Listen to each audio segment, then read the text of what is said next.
Hey guys, what's up? What's up? What's up? I have an interesting conversation that I want to have with you. I'm going to take you with me to get a bottle of water because I just realized that mine is empty. Happy Monday. Happy Monday. You guys are having a fabulous day. What is up, Emily? Ooh. So, popping on, say hello. I love when you guys say hi. It makes me happy. So I had somebody ask me a question. They were like, what up, girl? They were like, are you, like, I know you help people manage businesses, but are you a life coach? And then I've also had several conversations lately about business coaching. So let me explain something to you. The label of it is like, okay, whatever. I call myself a performance coach. Hey, Joe. Happy to have you here. Happy to have you here. Let me get a drink. So I call myself a performance coach. And here's why. Because in all of my experience and all of the people that I've helped and all the things that I do with individuals, I work with them on every part of their life. It's not just business. It's not just, I don't even know what you would even consider to be like a life coach criteria per se, but to me, what I realize is that every part of it is equal. Every time I'm in a conversation with a person about their business and we're talking about business and sales and things like that, it always comes back typically to them as a person, whether they're leading, whether they're showing up, how they're handling things, what they're doing, stuff like that. It always comes back to that. Always, always, always. So I hate saying that I'm a business coach or I'm a life coach, which I've never actually said, but apparently people think that. I don't know. I don't like that label. I kind of adapted to the performance coaching thing because it has the same title as, or it has the same thing, mindset of just performing and being better and moving forward and being more productive and intentional with your time, and all of those things fit under that exact same title. Okay, so that's where that came from for me. I think it's really difficult to put an actual label on it. So here's why I wanted to do this. What do I do for clients? What do I do for clients? Great question. So basically it is, I work with people on whatever it is that they're trying to achieve. They're trying to get from here to there. What we work on is what we need to do to do that. Not just, oh, let's create a super strategic plan and be really productive and make that happen.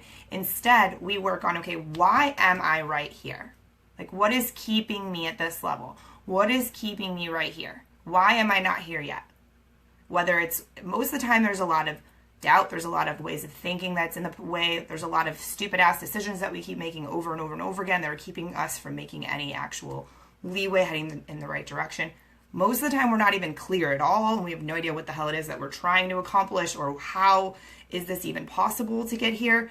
So the whole idea is no matter what this is, we talk about getting from here to there. 100%. From here to there. What do we need to do?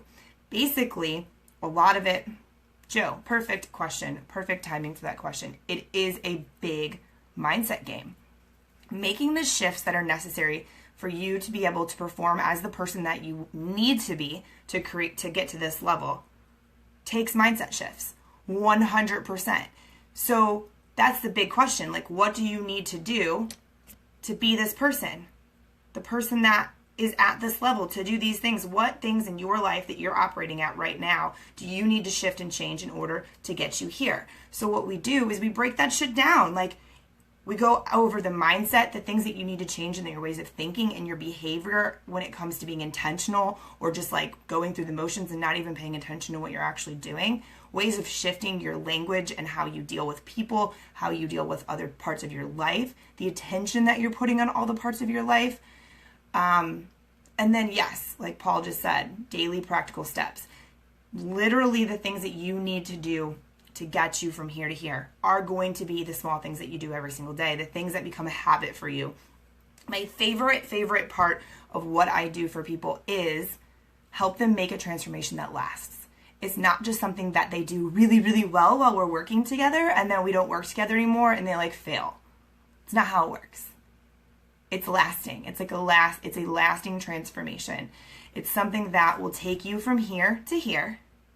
And then you can go from here to here or whatever else you need to do. But these are things that if you take them and we create them as a process that is literally like becomes your new normal, it's a lasting transformation in business, in life, in all areas. And like the awareness around living your life in general, it's pretty fucking amazing, quite honestly.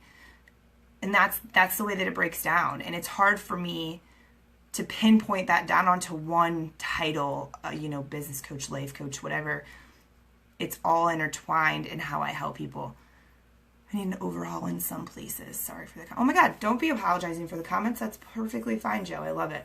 So basically, I have never had somebody who puts all of their attention, and I've personally learned this myself from my own coaches back in the day, like my attention all went on business, and so here's the pie chart, 75% was on business and the rest was on the rest of my life, my personal life, my mindset, my body. And I wasn't creating the balance that I needed and being clear and being intentional like I needed to be at that point to get all of the things that I wanted and actually fully create that circle and be able to share and be able to open and be able to do the things that I want to do in order to run my business and life on my terms and the way that I want to do them. I didn't have that. So that's what I had to learn, what I was creating and the way I need to do this for other people. I had to do that myself at one point, So by taking all of the work that I've done and learned from and moved forward from, all of the experience that I have in actually running business and life, actually creating balance, being proactive, being intentional, all of that, and you mesh that shit together, that's why I call performance coaching. Because what it does is creates a higher performance in you in all areas of your life. You become a higher performer. You become more efficient, more effective, more on top of your shit, it just flows. Like there is no chaos. There is no second guessing. There is no, oh crap, did I do that? No, you did it because you're intentional with your time and that's what we've created. And that is exactly how it works. It is not a business coaching. It is not only mindset coaching. It is not only life coaching. It is all of the above, if that makes sense. And luckily, I've been blessed enough to have the background that I have to where I can take all of that stuff and put it together into one lovely little coaching package that helps people create all of that based upon exactly what it is that they're looking for, based upon where they are in life and what they're wanting to create. And some people don't know. So we figure it out. I mean, I have clients who've gone through major transitions while we've been working together, major transitions because they got clear on what the fuck it was that they wanted. So we were able to create that. We were able to handle it instead of hiding in the corner or instead of backing up and not actually dealing with it. They faced that shit head on and they were able to then move forward and create what it was that they wanted. So basically, there is no necessary, in my perspective and even in my experience with my own coaches, like it's always come down to everything. It's never just been, oh, we only discuss this one thing, because it's also connected. Like if my mindset's not right, my business isn't going to flow properly. Do you get what I'm saying? If I'm fighting with my boyfriend every single day, my business isn't going to flow properly. If I'm not eating properly and not taking care of myself ever, my business is not going to flow properly. So it all is so intertwined, and that's why the performance coaching title is something that I adapted to, because in my mind, it's like an umbrella in a way, because what I really do is create that intentional thinking and action and being really clear and intentional for people in all areas of their life. Yes, in business, yes, in life. So I just wanted to say that. Like a lot of people don't seem to understand it, and I've gotten a few questions about it. If anybody has any questions now, please feel free to ask. I know Joe was saying something up here. Paul was too. I think we handled those. We're good. But, if that doesn't make sense to you, if you guys have questions just in general. I know coaching is an iffy thing, and I had someone also say to me recently, 2 people actually say to me, they're like, I understand it's an investment, I understand it's something I need to do, but it freaks me out because there's no guarantee. And what I need you guys to understand is, like, the guarantee is you. Like, sure, there are shitty coaches out there. I'm not going to say there's not. I'm not going to sit here and name anybody that I know, but do your research. If you click with somebody and you see what they're putting out there consistently, and you resonate with it, and you have that conversation and it works and it feels right, and they understand what you're saying and what you're wanting to create, what it really comes down to is the coach is going to give you the things that you need. The coach is going to give you the steps that you need to take. They're going to break down the bullshit around it, and they're going to walk you along the way that you need to go to get there. And that's the point. But you have to put in the work, and you have to commit to it. So you can't solely base the result on the coach. It's like a fucking partnership. Like you guys are partnering together, because as a coach, something that's interesting is you can lead a horse to water, and you can throw the damn thing in the water, but you can't make it drink. So if you're not willing to drink the water, like, I can't make you. Does that make sense? So that's a big key to coaching along, like, across the board, that most people don't seem to comprehend. I have one for you that my mother just asked me. It's a good one. Okay, ask. Ask away, Michael. I'm curious. I don't like the coaching because they are playing God. Interesting. I don't know how that is at all true. But okay. Hello, John. Playing God. No one's playing God. We're playing guidance. The difference, I mean, it's guiding someone, really, basically.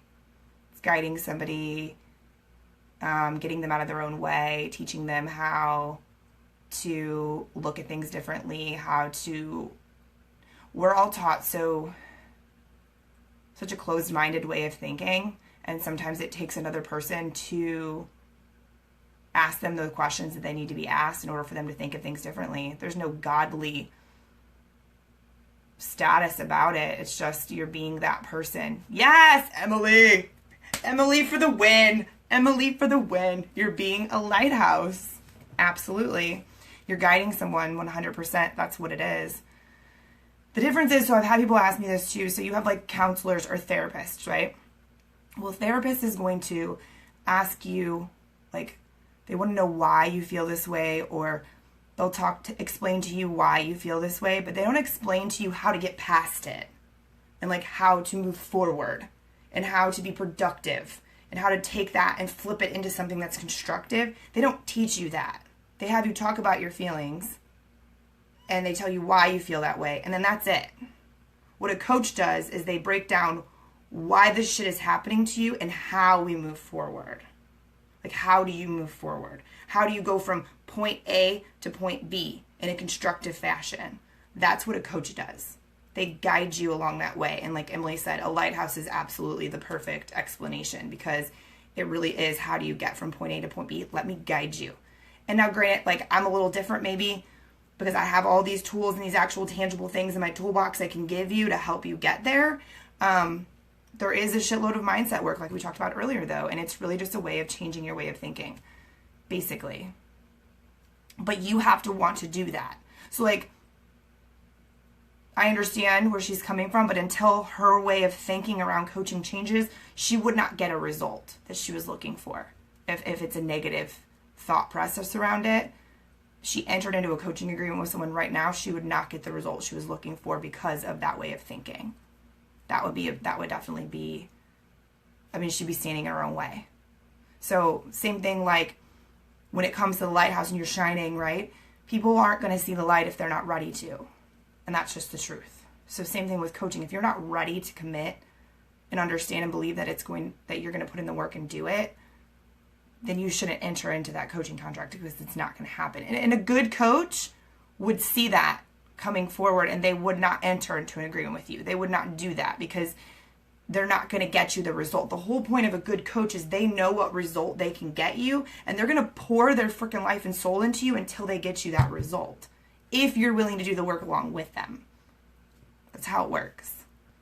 Oh, sorry. I feel like I missed a question. No, I didn't. Okay.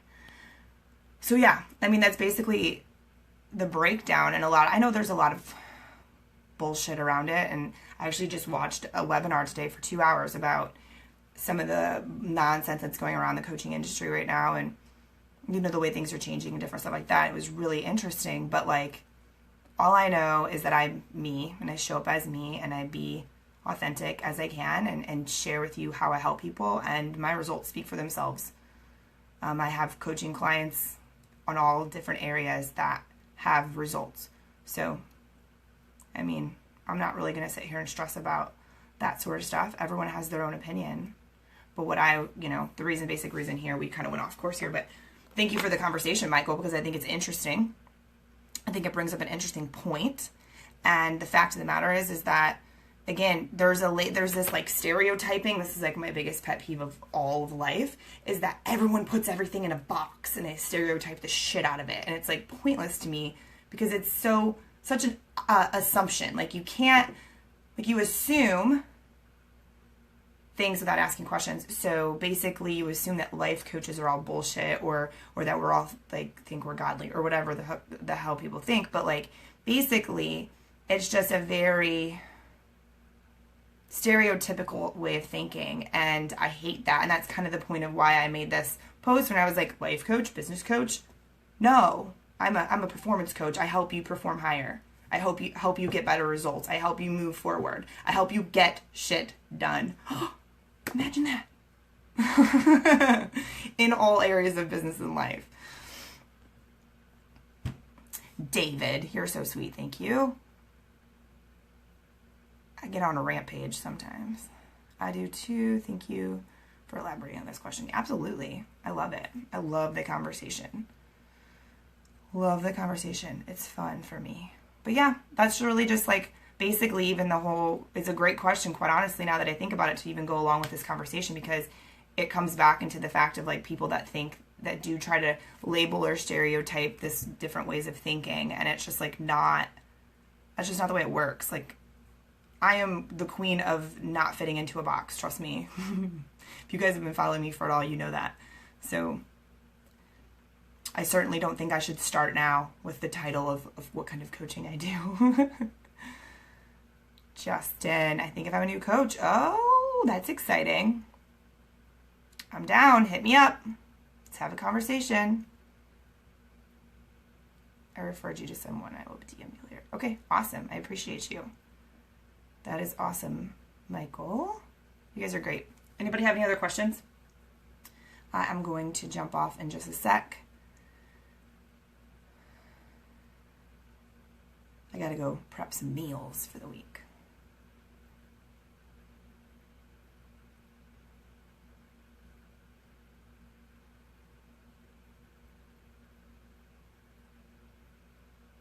Oh, thank you, Russ. That's awesome.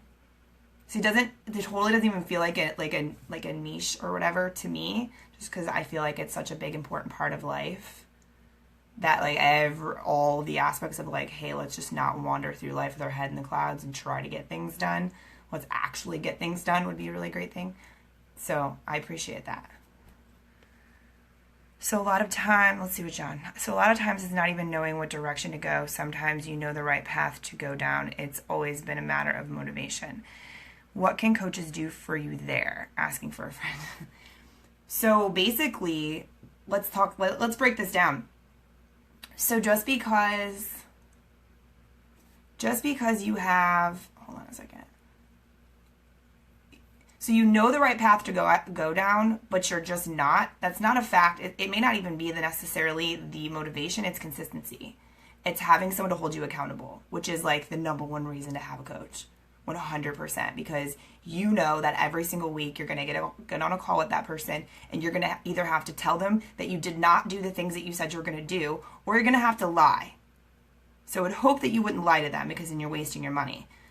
But second of all, you're only going to tell them once, maybe, that you didn't do the shit you said you were going to do.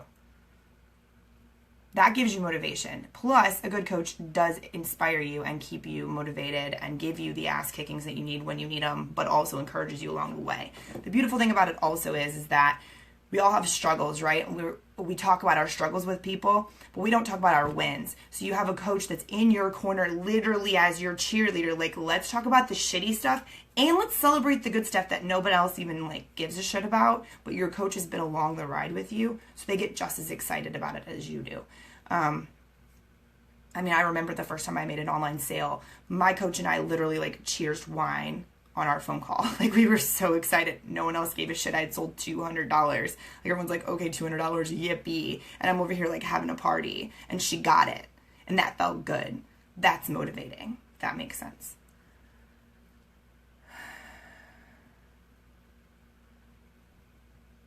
That's really true. I'm on the way.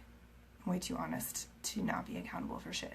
Well, that's the thing, John. So fact of the matter is like, that's the biggest thing. It's not not the motivation, it's the lack of consistency. It's a discipline thing. How much is too much information for a coach to receive when working with clients?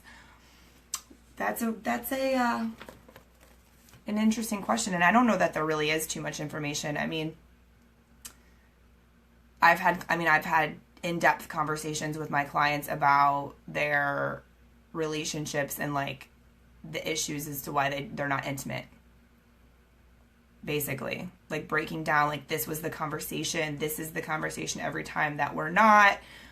This is the fight around this. And we break down like, okay, well, what limiting beliefs do you have here? Or like, what way are you looking at this in a very like assuming fashion? Or what way are you not communicating the way that you should be? Because that shit blocks every part of your life. It really, really does. When you're worrying about that, you're not going to perform in the other areas of your life the way that you want to. So, I mean, we've had a very in-depth conversations like that. I mean, I don't know that there is too much information. I think the more that your coach knows about you, the more they're able to know how you tick, and the more they're able to help you. Especially me, like, I have this sixth sense. I've had it since I was a kid. You can ask my mom. I'm just insanely observant, and I can observe people's reactions, their actions, their ways of thinking and talking. Just from observing them, I can get a really good read on why people do the things that they do. So the more information that I get from my clients, the better I can serve them. And I think that would probably be across the board for most people. So great question, Russ. So John, I hope that helped you. Also, the answer to that question, it may not be necessarily what you were looking for, but I know like the times in my personal life when I haven't had a one-on-one coach where we were talking every single month, it's hurt me more than it's helped me. Like, I'm in the process right now of hiring like the most badass woman to be my coach. And the biggest reason I'm so excited is because I will go back to having a weekly call one-on-one with a coach again. I've been doing a lot of groups. I've been doing a lot of like strategic shit for growth and different things in my areas in my life. But it's been a while since I've had the one-on-one, and I miss it because I know how much that motivates me and how much it lights a fire under my ass. And I haven't ever met one person who can tell me that they don't have the same reaction when they have a one-on-one coach as far as motivation and pushing them forward. Yeah, I get obsessed with stuff, but I'm not very disciplined, believe it or not. Which is funny. You should be disciplined, Mr. Military Man. Isn't that kind of the point? Part of the point. Believe it or not. I'm wrapping up a kitchen that's taken me 6 months just to paint. You know, here's the deal though. A lot of people have that. It's like flexing a muscle. Literally, it's like flexing a muscle. So here's a great analogy, John. Think about consistency like you would think about working out a specific part of your body. Okay? Like, you have an issue with a part of your body and you're wanting to work it out a different way and to get it to look and feel and operate a different way, right? Same thing with consistency. Like, if you don't spend the time on that and you are not actually putting in the time and effort towards that item, the consistency muscle, it's not going to grow and get stronger, and you will continue to spend 6 months to paint a kitchen. Does that make sense? Like, it needs your attention consistently. The consistency needs your consistent attention. But it's the same thing. It's just the truth. So if you look at it in that way, as that analogy, like, that may help you. That you need to be on top of that shit just as much as you would be on top of whatever muscle it is that you're trying to grow. Hi, Mac. You guys want to see Mac? Ooh, I'm stuck. Say hi. Say hi. He's like, no, I want to go outside. Okay, any other questions, guys? I don't think I missed any. Oh, I know. Come here. Come here. Nope. Okay. All right, you guys are awesome. Thank you for all the questions. It was a good conversation. I appreciate it. See? I'm glad. I'm glad that that resonated with you. Awesome. All right, guys. Well, I will talk to you soon. If you come up with any other questions, you know that you can always message me, and I'd be more than happy to help. You are welcome, John. You're welcome, Emily.